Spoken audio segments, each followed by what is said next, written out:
दोस्तों, आखिर क्या है नागपंचमी मनाए जाने के पीछे का पौराणिक रहस्य। भारत एक ऐसा देश है जहाँ पे अलग अलग धर्मों द्वारा अलग अलग तरीके के त्यौहार मनाए जाते हैं। खास तौर से हिंदू धर्म में अनेक प्रकार के छोटे बड़े त्यौहार मनाए जाते हैं। ऐसा ही एक प्रमुख त्यौहार है नागपंचमी, जो सावन महीने के शुक्ल पक्ष को पंचमी तिथि को मनाया जाता है। आज की इस कड़ी में हम आपके लिए लेकर आए हैं एक ऐसी रोचक कथा जिसकी वजह से नागपंचमी का यह पर्व मनाया जाता है। नमस्कार दोस्तों, आप लोगों का स्वागत है मेरे चैनल पे। कहानी की शुरुआत करते हैं नाग माता कद्रू से, जिनके बारे में कहा जाता है कि ये दक्ष प्रजापति की पुत्री थी, जिनका विवाह महर्षि कश्यप के साथ हुआ था। एक बार कद्रू की सेवा भाव से प्रसन्न होकर महर्षि कश्यप ने कोई वरदान मांगने को कहा, तो नाग माता कद्रू ने 1000 पुत्रों को नाग के रूप में पाने का वरदान मांगा। परिणाम स्वरूप कद्रू 1000 नागों की माता हुई और इस तरह ये नाग माता कहलाई। इनके विषय में एक कथा और सुनने को आती है, जिसका वर्णन भविष्य पुराण में आता है कि जब राक्षसों और देवताओं द्वारा सागर मंथन हो रहा था, उस समय कई तरीके के बहुमूल्य वस्तुएं मंथन में प्राप्त हुए। उसी दौरान उचस्त्रावा नाम का एक सफ़ेद घोड़ा भी बाहर निकला।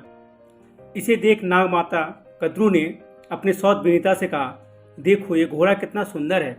इसका रंग तो बिल्कुल सफ़ेद है, लेकिन इसके बाल बहुत काले हैं। इसके जवाब में विनीता ने उत्तर दिया कि यह घोड़ा इतना भी सफ़ेद नहीं है जितना तुम समझ रही हो, और ना ही इसके बाल काले हैं। विनीता की इस बात को सुनकर कद्रू ने एक शर्त रखी और कहा कि अगर मैंने इस घोड़े के बालों को काला तुम्हें दिखा दिया तो तुम्हें मेरा दासी बनना स्वीकार करना पड़ेगा, लेकिन अगर मैं इस घोड़े के बाल को काला ना दिखा पाऊँ मैं तुम्हारी दासी बन जाऊंगी। विनीता ने शर्त को मान लिया और दोनों अपने अपने स्थान को चली गईं। कद्रू के मन में छल का भाव आ चुका था और वो अपनी शर्त किसी भी तरह मनवाना चाहती थी, इसीलिए उसे अपने दिमाग में उपाय सूझा। उसने अपने नाग पुत्रों को बुलाया और अपने शर्त के बारे में विस्तार पूर्वक उनको बताया और कहा कि हे पुत्रों, तुम सब अपना रूप इतना छोटा कर लो और उस घोड़े के बालों में लिपट जाओ, ताकि ये बाल एकदम से काले दिखने लगे, जिससे मैं शर्त जीत जाऊं और मेरी सौत विनीता मेरी दासी बन जाए। नाग माता कद्रू की इस बात को सुनकर पुत्रों ने कहा, हे माता, हम लोग इस तरह से अधर्म नहीं कर सकते हैं। आप अधर्म के सहारे जीतना चाह रही हैं और ये उचित नहीं है, इसीलिए हमें क्षमा करें। हम आपकी आज्ञा का पालन नहीं कर सकते हैं। अपनी इन पुत्रों की बातें सुनकर नाग माता को बहुत क्रोध आया और उन्होंने कहा, मैं तुम सबको श्राप देती हूँ।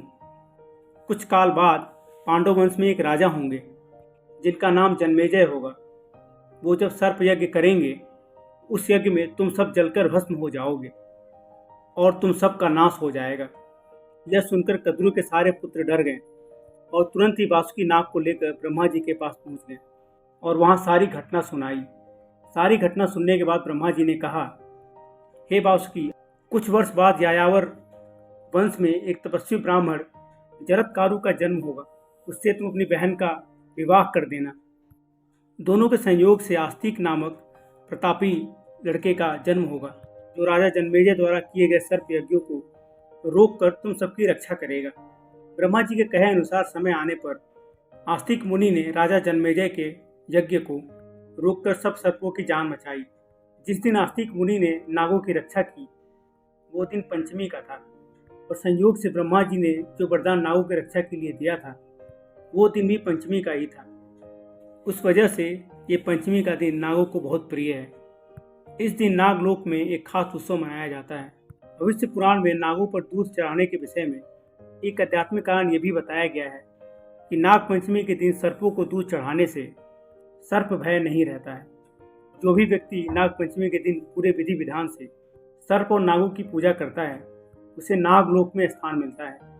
सर्पों के शारीरिक संरचना के विषय में भविष्य पुराण में एक और रोचक तथ्य के बारे में बताया गया है, और वो ये है कि सर्पों की मृत्यु कुछ इस तरह से होती है जैसे मोर से, मनुष्य से, चकोर पक्षी से, बिल्ली से, सुअर से, बिच्छू से, गाय, भैंस, घोड़े आदि के पैरों से दबने से। और अगर सर्प इन सब से जीवित बच गया तब सर्प 120 सालों तक जीवित रहता है।